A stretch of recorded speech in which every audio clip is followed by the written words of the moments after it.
financial stress can, if you're not careful, Hmm. turn love into resentment if you're not careful. And Yes. that's extremely unhealthy in any marriage. Sadly, what that did was create a rhythm and a cycle where I just got comfortable with not sharing news that I didn't think you could stomach, although I could.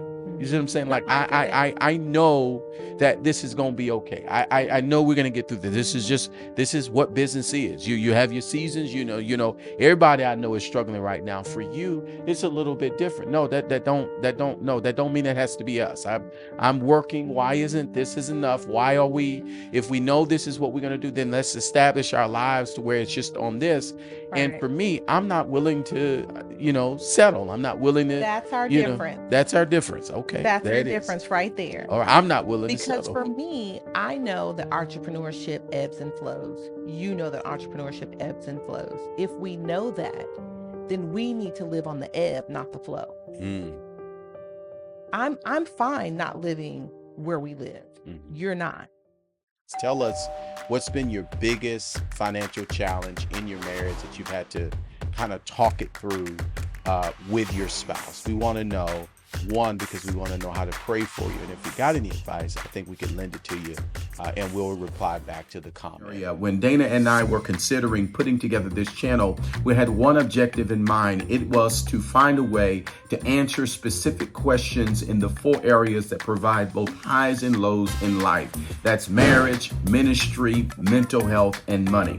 So if you're getting any value from the content that is shared today, I want you to do us a solid. Why don't you hit the subscribe button, turn on those alerts, and then let us know what you're getting from today's episode. I want you to know that we're praying for you.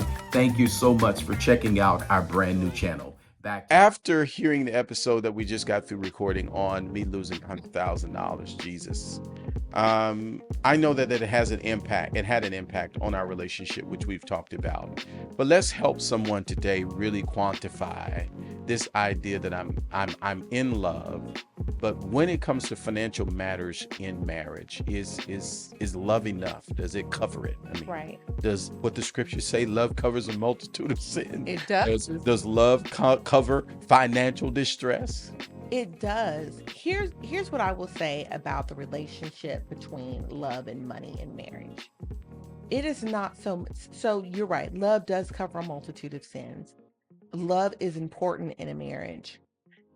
Money is also important, and not so much how much you have, but the fact that you all are on the same page concerning it. Mm, I think that has been our issue because we've had lots of money and we've had a little bit of yeah, money. yeah. But the trouble has come in not so much in when we didn't have it, because I think those were some of our best times Yeah, that's actually. true. That's true. But I think our approach to money has been very different. Mm. And that's what has made some of the conversations tense and difficult, is because we both have two different perspectives and come from an emotional attachment It's a to trigger. money. It's a trigger. I lived a good percentage of my life in scarcity. Hmm. Kid from the way, lived in the projects. We didn't have a whole lot. The bless her, the lady who raised us, Miss Jean, who passed away here recently, passed away, but she didn't have much. We ate off of the little bit that was on her plate. And you and I have been together for close to 2 decades. We agree on a lot of things.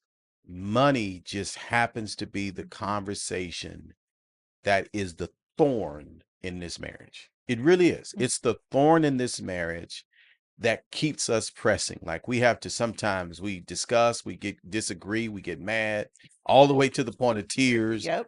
I get ticked off. I'm like, who she thinks she talking to? That kind of thing. And you're like, what you ain't gonna do is, you know how you do, your sisters finger popping, necks rolling, head rolling, all this kind of stuff. So it's been a hard conversation in part because once again, chewing back to just who you are. You are a person of black and white. There is no gray.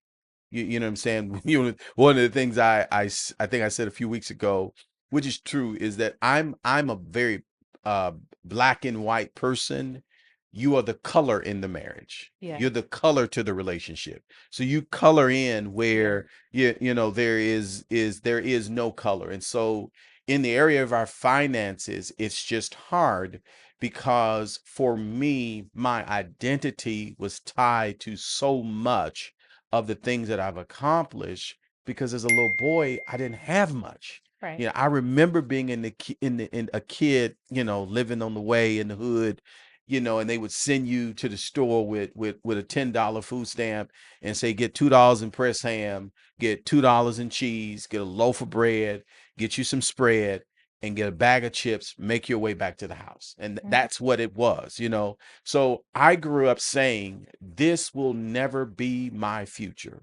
As Right. a kid, I always said, you know, of course, in areas of poverty, there's always going to be a railroad track. I Right. said to myself, there's got to be something greater than the railroad track and something beyond the bridge. Right. Right. As a matter of fact, where we live beyond the bridge. We live in the total opposite direction of my upbringing. And that was something that I just said would be my situation when I grew older. And so for me, there is an attachment to who I am, what I produce, where I live, what I wear, what I drive, all of these things. I had all of these attachments to him. Now, I thank God that I've a good percentage of that has broken off of me and I still have work to do.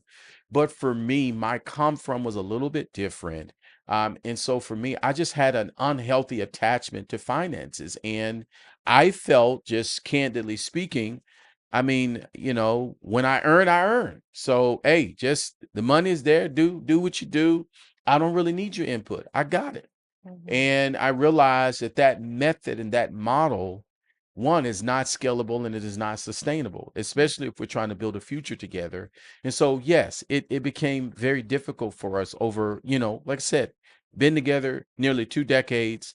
The one area that we argue most about, oh, I won't say argue most about, we just struggle seeing eye to eye Yeah. is money. So talk to us about what's your paradigm, what's your Yeah. come from. I came from little as well, But you had pumpernickel bread. So well, wait a we didn't minute. have pumpernickel bread. That was We had white bread, you know, and wheat on a good day when she got paid. You had pumpernickel bread, and last I checked, pumpernickel bread is not cheap. It's kind of expensive. But go ahead. You can let us believe you lived, you know, but it's okay. I know you've always wanted to be a part of the hood. But go ahead. It's okay. you done? I am done. Okay. Because you've never priced a pumper or a nickel. So you don't know how much pumpernickel bread is.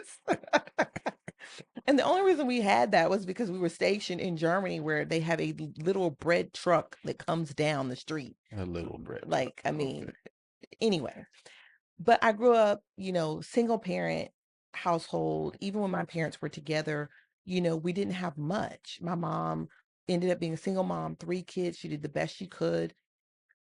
I don't know that while she was working, she ever made over $30,000. Mm. That's not much raising 3 kids on your own. And so I was the cousin that got the hand-me-down clothes and those sorts of things. We when I did experience um theme parks and the movies and other things, it was because other families were including me and my siblings in what they had going on. Hmm. Now, I did not feel poor or feel like I missed out because my home was always filled with a lot of love and a lot of laughter. Mm. So I never attached my worth to stuff.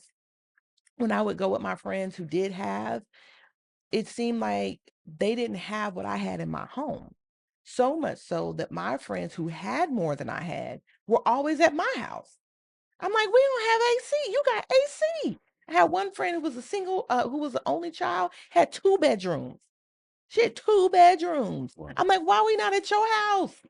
You got your own phone line. Why we not laid up at your house watching your TV? Not your own phone line. What are we doing over here? I'm sharing a room with my sister. What are we Wow. doing? So I grew up not attaching my identity to stuff. However, I also grew up with a scarcity mindset in that I was a big saver. I did not like to spend money on clothes and things and stuff because we never knew when you're going to need that to eat. when you're going to need that to pay a bill. I started working at 14, not so that I could go buy clothes, but so I could help my mom pay a light bill or pay a phone bill or help with my siblings. So I've always grown up, I think, being the oldest, having this great sense of responsibility for people around me. Mm. And I saw how hard my mom worked. And so I always had this sense of, I'm going to work hard to make things better for other people, not so much so that I could get Gotcha. stuff. Makes a lot of sense. So then when I got with you and you were like, no, we're gonna make this big money and we gonna work hard and play hard. I was like, people are paying this for stuff. People are like, you know what I mean? Mhm. And so it opened my eyes up to some different things. I like nice things, but not at the expense of being able to sleep at night. Wow. And I think that's where you and I differ. You always act like we can go outside and just pick some money off a tree. And I always act like at I any mean, but given moment, somebody is going to come take my tree. theoretically, money is on trees because it's paper. That's a great thought. Sir, are you smoking? Are you in between takes? Are you smoking? All right. All right. Yes. Let's Here's here's something that we had to keep in mind. Is that financial stress can turn love into resentment if you're not careful, and that's yes. extremely unhealthy in any marriage. One of the things that I believe that we've done our best to do, I don't know that we get like an A plus, but we may be passing. Well, we talking about it at least. We are. If we're talking about it, I remember I used to be afraid to come and talk to you Yeah. about So money. I would be mad, and you would be crying, Afraid. afraid, or you hmm be tearful moments. Yeah. Because anytime I brought up to you anything about money, any question, now mind you, I'm working and contributing to the pot. You're working and building a business and contributing to the Mhm. pot. So just to give context, all of our money is together. There's Mhm. financial transparency between the two of Ooh, us in that instance. a lot of couples don't have that. Oh my God. A lot of couples don't have that. I know couples where it's separate. She puts her check in the Building and account. over He here. Yeah. puts his money in the account. We pay the mortgage. You pay half the mortgage. Send your half this month. You want to maybe speak Yeah. to that a little bit? So we have real financial transparency now. In times past, we had fake financial transparency. Okay. And the reason why I say that is because although from the beginning of our marriage, we've always put our money in the same pot, you had some stuff going on, credit cards, loans, things I didn't know about. I had stuff going on, credit cards and stuff you didn't know about. Mm. And it wasn't until we hit rock bottom That we learned it. that we had to come. And I remember the shame I felt coming to you and saying, and it was like, Yeah, yeah. it was like 10 grand, if Yeah. that, if that. But coming to you and saying, I have these credit cards and they're all maxed out. Mm. And having to work through that. And you being like, okay, you got 5 credit cards. Girl, I got 50 credit cards in this drawer, and really being able to show our hand to each other. I felt like we had like this Adam and Eve Mm. covering ourselves Mhm. with fig leaves moment where we were shame about our financial situation. Then there was a point where you had made some like we had hit some financial trouble. Mhm. And I was working and I was pulling a little piece off. I told you, hey, I'm putting some money aside to help my mom, but I was pulling a little more Man, put that than what camera. I had let Oh, put than that what I had camera let right here. on that I was pulling on. Right here. Homegirl sister friend was getting a check. Okay. And I found out you had your own little secret stash. You were getting a little bit more out of your check Than what than you than knew. what I knew. Mhm. And I'll be honest, that offended me. Like, Yeah. I'm like, hold on. Like I can be financially transparent. Now I know my check don't come every 2 weeks. So let me leave that. My check wasn't coming every 2 weeks. It would come maybe every 60 days. Now, when the check came, it was a check that would cover the 2 months. But I felt like that lack of transparency. Mhm. I'm like, are we building something for your ourselves privately, just in case this doesn't work. Because if that's the case, I don't have that option. I don't have the option of having a reserve, a rainy day, as you will. Now I know, as we've talked about that, but I In the think moment. there's some couples, they got secret debt and then they got secret stashes. Yes. And we were, I mean, victim to both. Yes. I think on both end we had secret debt, but you kind of had the bag. Your check was guaranteed. It came every 2 weeks. You knew what you was getting, and I really didn't too much look at because I was fixated more so on what I was doing. I don't know how did it come out that It you was was low key stashing cash and I didn't know about it. I'm it getting mad again. don't get mad again. Be free. Um, it was because I said, if it's in the account, he gonna spend it. Mm, That's how you operate. Let's just be real. If it was in the account, you were gonna spend it. You were gonna either spend it on something to reward yourself, like you said, pay yourself, or you were gonna find some business something to spend it on, don't or do something, no, don't do my business or some ideas. ministry something to spend it Okay. on. So you have a, if it's there and I see it, I'm gonna spend it. And I said, let me again. I wasn't trying to offend you. I was trying to be prudent and say, let me put something to the side. You knew I was peeling off a little something because I I was just helping didn't my know how mom. much you was But pulling when off. I had an opportunity to go in, I think I got a raise or You something. did. And I said, let me up this from just a little $100 every paycheck. I think I was peeling off 5% of my paycheck, which I was making a good coin. Yeah. So 5% was a nice Listen. little piece.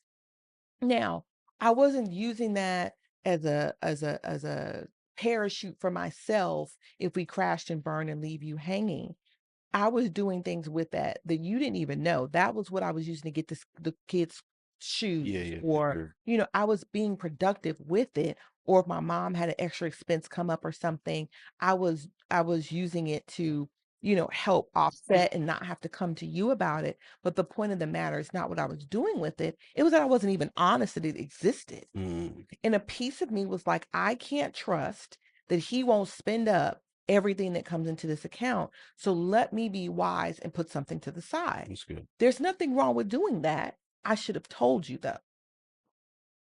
We can do a good thing and do it the wrong way. And I believe even in that, God is not honored. We talk through it. We've had blows. We've had challenges. I think the early years in our marriage, the issue was in the area of sex. The first few Mhm. years of our marriage, it was just like, I mean, crickets. God healed that. Now we're on the journey, of financial transparency and Mhm. God healing that area, because it is a tough topic. I think those are the two sensitive subjects in any marriage. It's going Mhm. to be sex and it's going to be money. Yeah. And so this area of in discussion of money is something that you and I are actively, like, as Paul says, I not that I've already obtained, but one thing I do is I Right. press. Yeah. So right now, even shooting this episode is our opportunity to press and invite people on the journey of what a conversation looks like towards financial transparency within the marriage, since Right. we both agree that love is not enough. Love is great, but having some financial intelligence and having financial conversations are important to building a marriage. You don't just get to be oblivious of what you're doing in the area of your books, because you can Mhm. look, and I believe every marriage has a crisis. It just, the wind blows, things can change, Mhm. depending upon, especially with the political climate we're in right now. We need to be having financial conversations because we don't know what next year looks like. We don't Mhm. know what, 2 years looks like. So let's help some couples who might be where we are. Let's first speak to the couple who's afraid to be transparent with their spouse concerning the amount of debt they got. If you can't be naked before anybody, you ought to be able to be naked before your spouse. And that doesn't just mean clothes. That means in every area of your life. You should not have, because here's the thing, you're now one. So although the debt may only be in your name, it's still my debt too. It's true. It's true. And so you have to get to a place where you trust your spouse enough to be able to be transparent about that. Now, it may be just some individual shame as to why you're not transparent. It may be because you know your partner is not going to handle that news well. Sometimes, as partners, we want our spouses to be 100% vulnerable and transparent with us about something, but then we're not good at receiving information. Mm. We shame our partners, we talk down to them, we browbeat them, you know, especially those of us that are saved. We want to use the word to whip people with and all that kind of stuff. Be good ground for somebody to come and be naked in front of you. Mm. It's kind of like, just think about if you took your clothes off and I started picking and poking and nitpicking and talking about you, you'd never want to be naked in front of me again. Mm. You see what I'm saying? Mm-hmm. So it's the Absolutely. same thing when your spouse is coming to you and being transparent, because trust me, debt is really a bondage. Oh It my brings about a goodness. shame, That is not the will of God for me in this season. especially if you got it frivolously or foolishly. Mm. I'm not talking like we sat down and we talked about we're going to buy this equipment for the business. Mm. That's debt that we sat down and we made a conscious effort that we're going to charge X, Y, and Z for the betterment of what we're trying to build. But when you go and you've got $5,000 in credit card debt and it's all in shoes and purses and eating out and stuff that really doesn't add anything to your life, there can be a certain shame that comes with that, Yes, yes. especially if you don't have the means to pay it back. Wow. Wow. So I would just say you've got to get to a place where you trust your spouse. Mm. And it may start out with a conversation like, sweetheart, I have something to share with you that is hard for me to talk about. Mm. But I want to be honest with you and I want to invite you in on this. What I need from you before I share this is your commitment to just hear me, Mm. hear my heart, and hear with an open mind and just support me right now in this moment. That's good. That's good. I want to, say to, I guess my advice in this situation is, one, we believe, especially when we share with couples and disciple couples, you get to choose what the makeup and the buildup of your marriage looks like. Mm-hmm. Now, I do believe that there is, when the Bible talks about the two becoming one within covenant, I believe there's a unity and there's a oneness that needs to take place. And I find that several more people than I realize have separate setups as it relates to finances, where the two have not become one. Now, the language of two becoming one doesn't necessarily mean maybe y'all have to share accounts, but I do believe that access and insight invite your partner on a journey where the enemy is not able to weaponize that against you later. Right. You feel what I'm saying? And that's what I felt happened within our marriage, at a season where I felt like you were stashing cash. Mm-hmm. That was building up also a wall of independence. Mm-hmm. You know what I'm saying? Because now the enemy is to sort of see, well, this business isn't working, just take your cash and run, or the wrong advice from people who love you.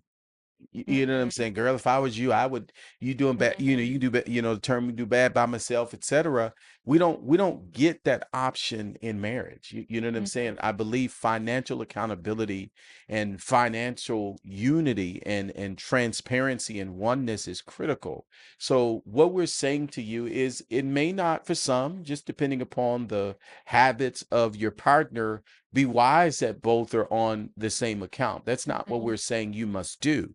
But I do believe that your partner deserves the access. They deserve to be in the know. Mm-hmm. And so I would just say to you, elevate your faith, talk about what's hard to do, and really, really invite your partner on the journey so that you guys can get on the same page as it relates to your finances. Now, as it relates to, the truth about marriage and money, I think I want to lead with our first point, and it's this: money is a tool. It should never be a measure of love.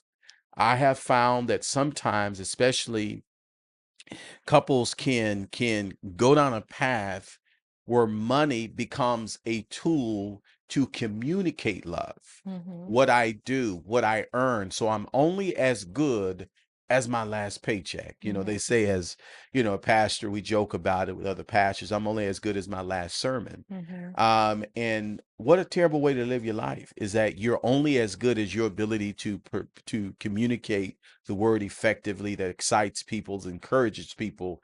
And I got to show up with something new, else I'm canceled, especially in a culture that loves to cancel people.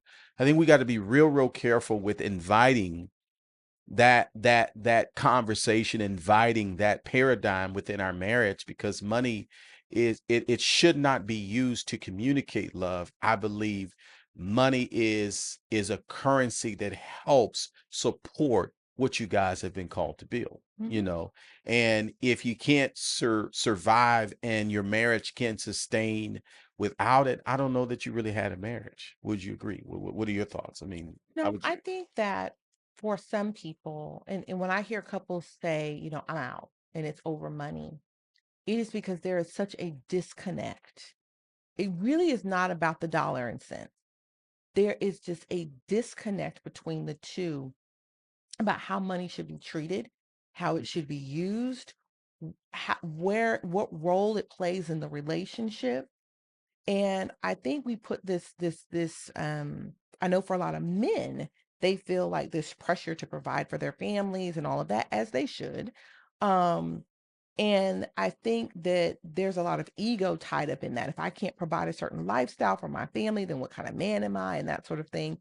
And you said one time to me, you said, I feel like, you're only into me when the money's rolling in.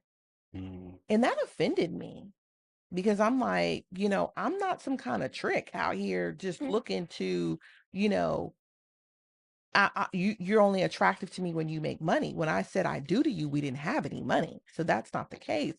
But I had to help you see You that. didn't have to call me out like that on our wedding day. I mean, Mhm. I was doing okay. I mean, well, I mean, in my mind, we were doing okay. I mean, we went, had steak dinner, all that. We had a good night. Amen in Jesus' name. Amen in Jesus' name. I will let you keep that forever in your memory. All right. But what I had to help you see was, it's not that I want to be all on you when you have money. It's that your attitude bad when you don't have money. And that was hard for me to see, because I Mhm. did feel like the moment I've got a closing, I light you up and you everything's light up, good. everything is good, and Now you light up and now everything's I'm good. just like, wait a minute, you ain't said, you ain't been on me, you ain't, you treat me like the nappy head stepchild that, now I'm talking about, hey, I got a closing next week and looks like we gonna net 30K from it. Now you all on me, hey boo, etc. But I didn't realize, once again, that identity attachment Mhm. to what I produced is, I felt like I was only as good as my ability to produce for my family. Because once again, if you go back to my childhood, I distinctly remember a moment where my mother, whom I love, where my mother had just won maybe a lawsuit, and it was a nice, decent lawsuit. And so in my mind, she didn't need the money. Now my brother and I were working, and what we would do is we would work, we keep one check, she'd get the other check. So we had to give her the Mhm. other check. And that's just because single mother, raising Mhm. two boys who ate, half our house, So I got it. I didn't at the time, but I get it today, seeing that I've parented 5 kids. So this is no shade thrown in my mother's direction, but I remember distinctly, and I don't remember a whole lot, but I remember distinctly looking over the banister and saying, "Hey, since you're good, do you still need my check?" And she said, "Yes." It was in that moment that I felt like I'm only as good as the last check that I can bring to the house as a 16-year-old kid. What's so interesting, and we'll have to just do another episode about this topic. So much of how you relate to your mom impacts how you relate to me. Mm. I said I do to you broke. Mhm. I've never pressured you It's true. to buy me fancy things, fancy cars, none of that. I'm not a high maintenance girl. Um, I've worked 2 and 3 jobs before to help keep things afloat. I went even with my degrees and worked at a temp agency for $9 an hour. Like I've been in it with you since day one, up or down. However, you still feel this pressure. That's on you. That's just Hmm. innate in you. Has nothing to do with any pressure I've put on you. Just Wow. it pressure from 16 years old Hmm. to today.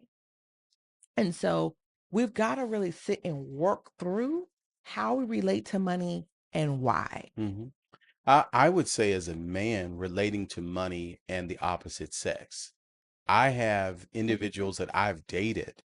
I distinctly, another scenario was, I'm, I don't know, 18, 19, popping the block, turning the block, see somebody at the bus stop, throwing my, hey, what's up? Where What, you headed? did you have your TriStars? Shut up. Oh, I did have my TriStars on my little hatchback Honda Accord. So I rolled a window down at the young lady standing at the bus stop, and I said, "Hey, where you headed? What's your name?"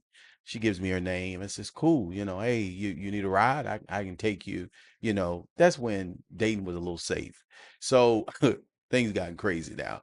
So I invite the young lady. She gets in the car and she said, "Hey, do you mind stopping at Church's Chicken so I can get some food for I think my brother or whatever?" mhm, I'm like, "Yeah, no problem. Cool. Yeah." So we pull up at the Church's Chicken. This was when Church's Chicken was popping, like you every family knew that during the week you were gonna get a two-piece and that good buttery biscuit for the week.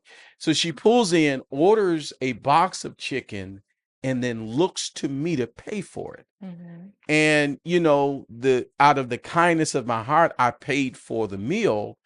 And I'm like, and I'm thinking, yo, I just met met you. you. We Mhm, just met. So I felt like there was something on my face that said sucker when mhm, it comes to the opposite sex. So I didn't trust myself to be able to not know when I'm being used by women. You, right. you you feel what I'm saying? So, the situation, fast forward, I dropped her off and said, "Yo," because she didn't wanted me to take her to somewhere and drop. Yo, never mind. This way too much. Let me go and drop you back off at the bus stop. Nice to meet you. Just forget Don't you. got Don't it. worry about it. So, I've constantly over the years, before meeting you, even when we first started Oh yeah. talking, and you said something about I went shopping, or so I don't remember what the It was my story. birthday. Okay, My birthday was coming up. okay. And I wasn't asking for anything. I was just saying, oh, my birthday's I was thinking we were talking about my birthday And I present said I or don't buy whatever. women Yeah, gifts. you said I don't buy women gifts. And I says, "Oh, really? Tell me about that." And you were like kind of sharing some of these stories.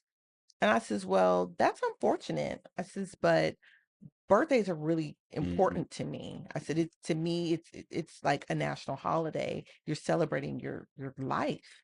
I said, "So, you know, I don't date guys that don't celebrate Mhm. me."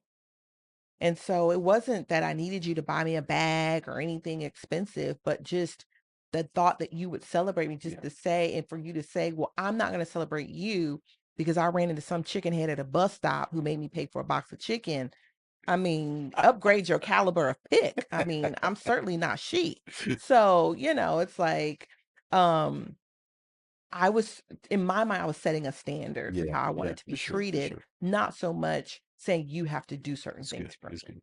But I think it's important that we do investigate how we and why we have certain attachments and identify with money in a certain way. That's good. And how do we do that? I think quite naturally leads to our next point, which is, I think, communication. Yes, communication is key. Being honest with your partner, but being honest with yourself. Mhm. So many of us lie to ourselves. We do. We just sit up and tell ourselves what we think sounds good, knowing that's not the case. Mm. Oh, I'm just a hard worker. No, I'm a hard worker because I've been homeless before and that sucked. And I'm Mhm. afraid that if I don't get out here and grind, then I'm going to be homeless again. Wow. That's why I do this. I went and got a PhD, not because I mean, I do love school. I'm an avid learner. I could go back to school tomorrow. I love school. But a lot of that was me proving that I could I was worth sitting at any table that I wanted to sit at and walking through any door that I wanted to walk through because I had the credentials, I had the experience, I have proven that I belong here. Wow. That had some to do with education and some to do with rejection and some to do with I feel financially responsible for all of these people in my life. I've got to maximize my ability to be able to make money. Not so that I can go buy red bottoms, but so that I can make sure that nobody in my family is ever homeless, is ever hungry. You said Church's chicken, and I got triggered. I came to this day, don't buy me no Church's chicken.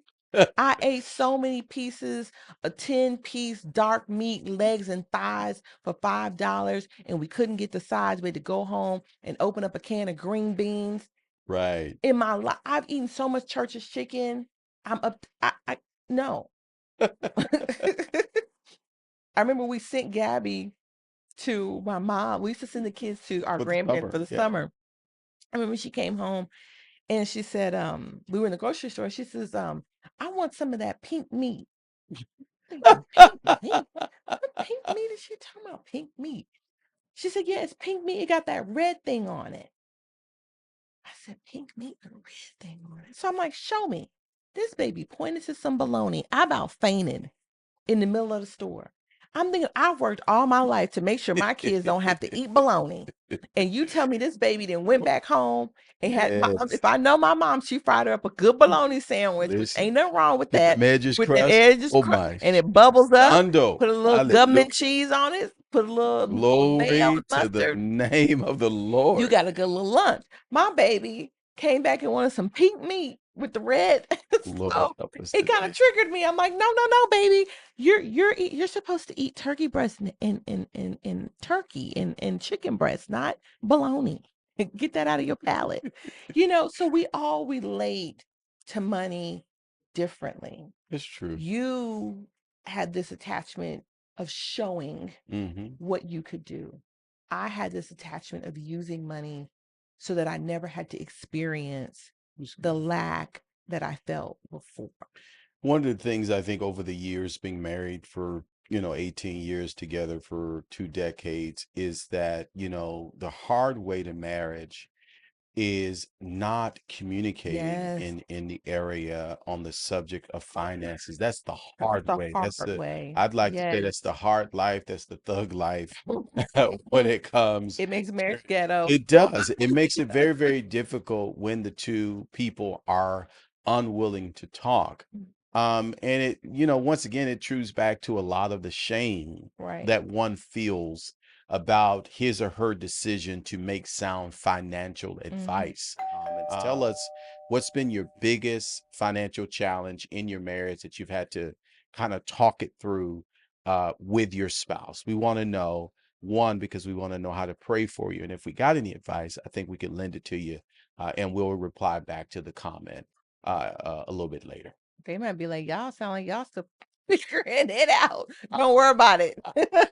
All right. Now, this next one is going to be a little funny. Okay. So we've talked about how money is not money is a tool, not a measure of love. We've talked about communication, but now I want to talk about, in Jesus' name, The B word. budgeting together. Budgeting together. Now, I remember distinctly a moment several years ago where you decide to hire this budgeting person. I don't remember what she was called, accountant or whatever. I was offended. Listen, I was offended. I don't like people telling me what to do, especially with the funds that I'm working hard to earn. And you had the bright idea of going and hiring this young lady to help us. She wasn't a young lady. She was, I mean, it's what she did for a living. Man, when I say I hated those financial meetings. I did. You good? I'm Oh, listening. you good? I'm just telling my story. I That's know. all. Tell your truth. What do you got to say? I just could not believe I was low key embarrassed at the level immaturity you displayed at these meetings, the disdain you exhibited in this lady's direction, and all she was trying to do was help your little coins meet every month. We were drowning. We had no idea what we had coming in or going out. We had no true accounting of what all we had. That's actually what sparked the transparency conversation. It is. This lady was doing this actually for free. She felt it was a ministry to help people get their budget together. And you did. You were so hard on this lady when she would try to help us. And it was like pulling teeth, getting It you to was. come to the Yeah. meeting. You came with an attitude. Because And I'm we asked you for all your stuff. I don't know. it's I don't know like how many cards I got. it's, I got to look it up. it's, I don't know. Why you didn't meet? Look it up. well, in part because I'm married to a person. Once Easy. again, A person who what? Is fabulous.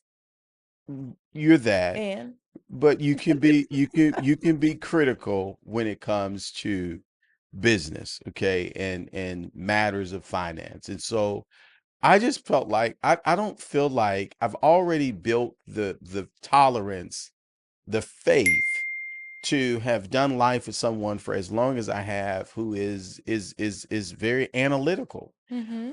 I ain't got time to not entertain somebody else to analyze what the analyzer has already looked at. I'm not interested in that. I have no energy for it.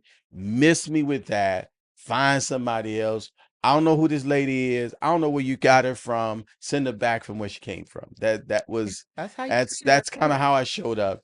And I really had to pray through because it was creating a challenge. You're like, listen, if we're trying to get on a goal to do X, Y, and Z and save this amount of money and kill this and that, we need this help and we need to invite a third person into this conversation. And it took a while, but I started seeing the benefit of these weekly meetings. Although I Mm-hmm. hated them, I did start seeing the benefit of those weekly meetings. And what I learned, that it was really less about them asking for information and being transparent with my spending habits. It just had a lot to do with my ego, Mm-hmm. a lot to do with my pride. And it was in Mm-hmm. that moment that I recognized that this may not be my greatest strength. You don't have to do that. This is me. You keep breathing, but that inhale, exhale, you did just That is huge. it was huge. That was That huge. was a breakthrough moment. That really was. I had just watched an episode of Oprah with Iyanla Fix My Life. I'm just kidding, but it was I just had to accept you can't be great at everything. And one of the areas of just being in business, as long as I have been in business, I'm just used to just getting it done. I ain't got time to be reading fine print and all of that. And I tend to be that way when it comes to, our personal finances. So it was in that moment that I recognized that this just is not my strength. And I need to be okay with delegating this and letting you lead it. Hallelujah. Hallelujah. Let the church say. How does that feel? I I appreciate it now. I really genuinely hate it took us so long to get here Mm, because we've wasted a lot of money. We've had a lot of pitfalls, all because of ego. Not because we didn't make the money, not because we didn't have certain resources, but because of an unhealthy relationship with something that was meant to bless us. mm, Bible says the blessings of the Lord make us rich and add no sorrow to it. I feel like the Lord blessed us and we found ways because of our unhealthy attachments to add sorrow to what was supposed to wow. bless Good. us. It's good. And so I've had to do a lot of repenting of not being a good steward, repenting of, for the sake of just keeping the peace, not pushing when I knew you were making a bad decision or we were doing something we shouldn't be doing, because it was just easier. Because every time I Yeah. would come and bring something to you about finances, you'd get all puffed up and And I'm like, I don't feel like the barking today.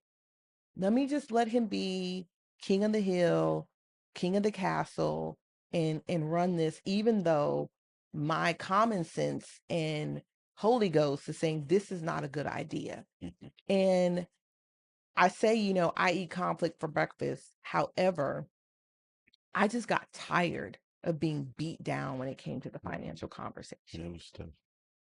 It just was always just such a, like, immediately a wall would go up. Like there was no, like, we reached an impasse. If I brought up money, babe, let's talk about such and such immediately. And I'm like, I don't feel like that today. So there were a lot of bad financial decisions I just let you make because I didn't want to argue. Mm. But what it did was it cost me sleepless nights. It cost us, high interest rates, credit issues. It costs us a lot. Mm. And so now I'm just in a place where I'm like, I'm not willing to keep going around this mountain. We're not 20 anymore Yeah, yeah, for sure. Sure. for the sake of keeping the peace. We just gonna have to upset the peace. And so lately, I would say over the last 3, 4 years, maybe three, Meal. we've been having tough Sometimes you conversations. will. And sometimes we cried out. Sometimes somebody has to walk away from the table. Because we used to be this far on the spectrum. You were on one end, I was on the other. I think we're coming in a little bit. We've yet to meet in the middle. Yeah, and that's the beauty, I guess, of point two about communication. Mhm. Communication is designed to bridge the gap, bring Yeah. you closer together. And what we've learned, and one of the things we communicate, it's not about one of the other people winning the discussion. It's the argument always wins, Right. especially even in finances. The goal in that I had to learn, it is so that we can have a healthier financial future. Mhm. This is no way a shade thrown in your direction Right. to say that you are terrible. And you never said those Right. things to me over 18 years. You've never said you are horrible with managing the finances, that you've never said that to me. And for that, I appreciate the honor. I've just, once again, going back to me just being a very traditional guy. I feel like the guy is supposed to lead the home. Don't roll your eyes. The guy is supposed to Rolling lead them so hard. lead the family. The guy is supposed to, there are things, and that's just the macho in me that I've had to learn that is not useful and beneficial if I'm trying to add more history to this marriage. Right. And I know for you, security is extremely important. Mm-hmm. Which is, why I had to just make a decision to get out of the way and really find the peace in the circumstance of our finances. And if meeting with a lady fixes it and causes us to have more conversation with each other, then I'll do it. Oh, good. You said something in the last episode about, I think the question was raised, how did my mental health play in Oh, to yeah, yeah, you, yeah, yeah, yeah, for what sure. you communicated with me about what was going on with the business and whatnot. I don't think it was until here recently I was able to really articulate to you that a lot of the financial decisions that you made, although you felt like you were protecting me, Wasn't, yeah, it wasn't. It was actually adding to my yeah, yeah, mental for sure, anguish for sure. because I'm not crazy. I'm Right. in the financial industry. Like I can put two and two together. I can see that something's not right, and you're not telling me the full story. So I'm left to make up my own story. I think a lot of our ups and downs financially helped exacerbate my mental health tremendously. Mm. The lack of security that kept me constantly on edge and Mm. feeling like, when is the other shoe going to drop? When are we going to be homeless again? When are they going to come pick up the car? When are they going to come put us out? Like, I don't think you understood the weight that the lack of security Yeah. did to me and the pressure that it put on me to have to constantly perform at Right, work. right. Now, just speaking, on this subject, felt that security is relative. It's relative to the person's desired outcome and preferred comfort. Being an entrepreneur, being self-employed, Hmm. it's hard to create security. You know what I'm saying? Because my enterprises, my businesses, things that I produce, everything that I've been able to do over the years, it ebbs and flow out of seasons. You know, I have a great season, I have a not so great season. It's you know, just as much as it rains, at the same time the sun is shining. And so I it's been hard to build security when you are a small business owner, self-employed. And so I just did not know how to establish a rhythm that made you feel comfortable and secure. But I want to be sure that because you were someone who struggled for many, many years with depression, you struggled from just the trauma of things that have happened in your upbringing. I mean, heck, the start of our relationship, you came out of an abusive situation. Like, you know, Mhm. it was not good on any level. So I've always felt like my job was to protect you Mhm. from anything that would further contribute to the emotional, the mental trauma that you were already battling with. So sadly, what that did was create a rhythm and a cycle where I just got comfortable with not sharing news that I didn't think you could stomach, Mhm. although I could. You see what Mhm. I'm saying? No, Like I get it. I know that this is gonna be okay. I know we're gonna get through this. This is what business is. You have your seasons, everybody I know is struggling right now. For you, it's a little bit different. No, that don't mean that has to be us. I'm working. Why isn't this is enough? Why are we, Mhm. if we know this is what we're going to do, then let's establish our lives to where it's just on this. And Right. for me, I'm not willing to, settle. I'm not willing to, That's our you know, difference. that's our difference. Okay, That's there our it is. difference right there. Or I'm not willing to Because settle. for me, I know that entrepreneurship ebbs and flows. You know that entrepreneurship ebbs and flows. If we know that, then we need to live on the ebb, not the flow. Mm, I'm fine not living where we live. mhm, You're not. I'm fine not driving what we drive. You're not. You've always, since the moment we've met, have had a certain lifestyle that you want to live. And that lifestyle only works when I make a certain amount of money and your business produces.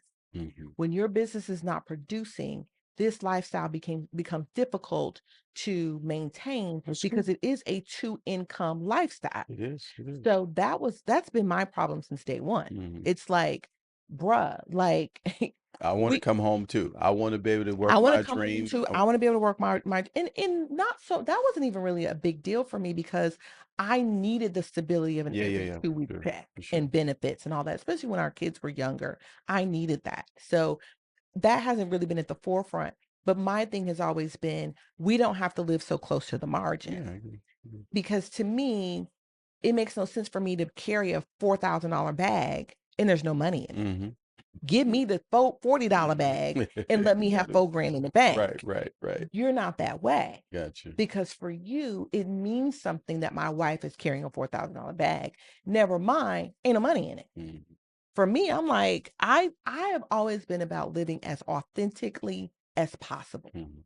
I don't have anything to prove to anybody. Only person I've been trying to prove something to is myself, That's good. which is why I was like, I got to get the degree. I got to do this. I got to do that.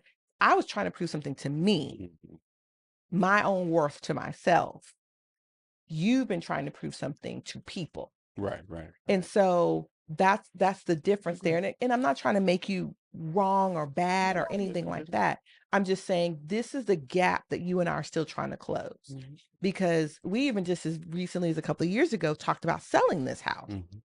Not happening. Yeah, you were like, "Yeah, no." Uh, not I'm like, happening. "We could sell this house, buy something smaller and pay off all our debt." And that now I Mhm. see it's not a good plan because until we figure out how we relate to money and get really healthy there and Mm, on the same page, we'll sell this and get right back right, in get debt. that. Yeah. So I see now we're not in a position where that even makes sense because we will have sold our nest egg and then be pissed off. Mhm. However, in my mind, I don't need all this. I understand. I My understand. address doesn't mean I don't want to be in an Econo Lodge, you know, room 204 in an extended stay. I don't want that. I got you. However, I don't have to live I here to understand. I feel a certain way. understand. I have that's something that I've worked through, and I think that's a challenge for, especially with the subject of money, and the subject of just because quite natural when you have money, you can do more, you can Mm-hmm. buy more, you can access more. Um, and so I've had to learn over the years, and I've really, honestly speaking, have been working on that. Like, I'm in a season of I don't care anymore. Like I do not care. Like it doesn't Mm-hmm. matter to me anymore. Looks, I'm gonna always make a good first impression. I'm always gonna, do what I'm supposed to do. But you know, I'm s- I as that situation as we shared in our previous episode on how I lost $100,000. By the way, if you have not checked it out after this episode, go stream it. But Mm-hmm. that taught me that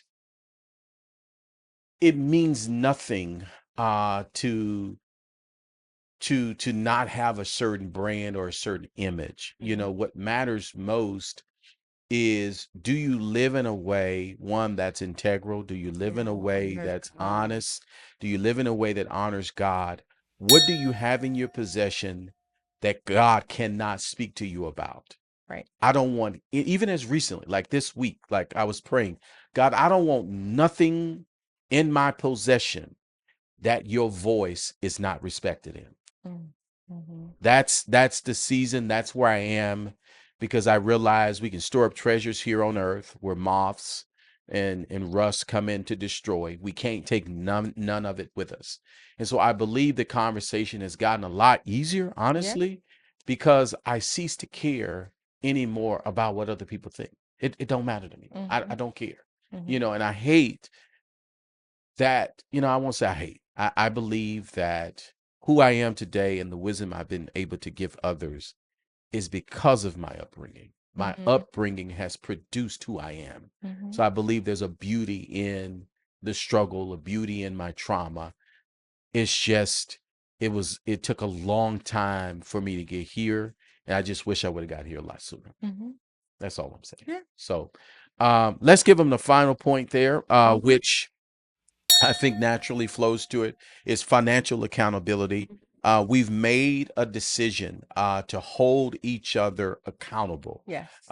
where we ask ourselves, if this is something I need or if this is something that I want. Yes. And here lately, God has a way of making sure you need to be focused on needs and not necessarily wants. So Yeah. what are you feeling, I guess, in this season of financial accountability? We're in a season because of some things that God has asked you to do in concerning business and um downsizing that greatly. We are in a huge season of just financial trust, Hmm. trusting the Lord to really provide our needs and you know, in a way where it's not on us out here just making it happen Yeah, and, yeah, and for that sort sure. of thing. So we're really in a position where there is no we're relying on daily bread. Mm. There is no extra. Mm-hmm. So we have no choice right now. We're forced Forced to. to be financially accountable with each other. We literally are living off of one card Mm-hmm. and one account. Mm-hmm. And when I say one card, not like it's one in his name and one in my name. No, no, no. You need to go get gas. Okay, here's the card. You need to go get groceries. Okay, here's the card. Like we are literally swapping this card between the two of us. Mm-hmm. That's where we're at right now. Um, because of our decisions. Mm-hmm. We're both asking ourselves, what do we have that we don't need, that we can get rid of? Mm-hmm. Um, so that we can give on the level that we want to be able to give. That's We've good. always That's one of the things we didn't mention in all of this, is that one of the things, even in our financial irresponsibility, one thing that has not Ever ceased to been a, happen yeah, is giving. giving. Mm-hmm. We are givers. At one point we were tithing 30% of our income. Mm-hmm. We believe in giving. Mm-hmm. That it does, now the question is, how much more could we have been giving Wow, had we been more responsible, that's good. right? Had our living expenses been less, we could have been able to give even more. But I thank God that that's one area that I don't have to fight you on and you don't have to fight me on. Absolutely. We've We agree. never stopped giving. That's good. So I will say that right now I feel like we're closer to being on the same page than we ever have been. I agree. I think we've grown up a lot over these last couple of years. I think the episode, what we talked about in the episode right before this one about losing the $100,000 was really sparked Yeah. us saying, wait a minute, y'all got to get your head out of the sand. Y'all have got to get serious about your financial situation and really look at your relationship with money and how it's impacting your relationship with each other. That's good. I want to grow old with you and have a good life with you. I want us, if we do decide to go work somewhere, it's because we just want a little hobby and we're passing out stickers together at Walmart just because we want something to do, not because we have to. That's good. I want to make God proud in the way that we steward what he puts in our hands. It's not enough that we're both generous givers. That's not enough. Yeah. We've got to be good stewards. That's good. And so I think we're coming into the revelation of that by doing it together. That's good. I like that. As we end today's episode, one of the things that we really wanted to make sure that we communicated is this idea that love is essential for any marriage. But when it comes to finances, love alone is not enough. You know, you need clear communication, you need shared goals, and you need a commitment to manage money as a team. And so it's only then that you and your spouse can ensure that the financial stress does not undermine the love that you guys have built. You know, Dana and I are praying for you. We want you to know that we're here to serve you in any capacity. If you have a specific prayer request need, please drop it in the comment section of this episode. If you were blessed by this episode, go ahead and give us a like, give us a share, and then don't forget to subscribe. We're here every Monday night. We post a new episode every Monday night, 9 p.m. Central Standard Time. Thank you all so much for checking out another episode of BennettLife TV. And we're going to keep praying. On to the next episode. Stay encouraged. Talk soon.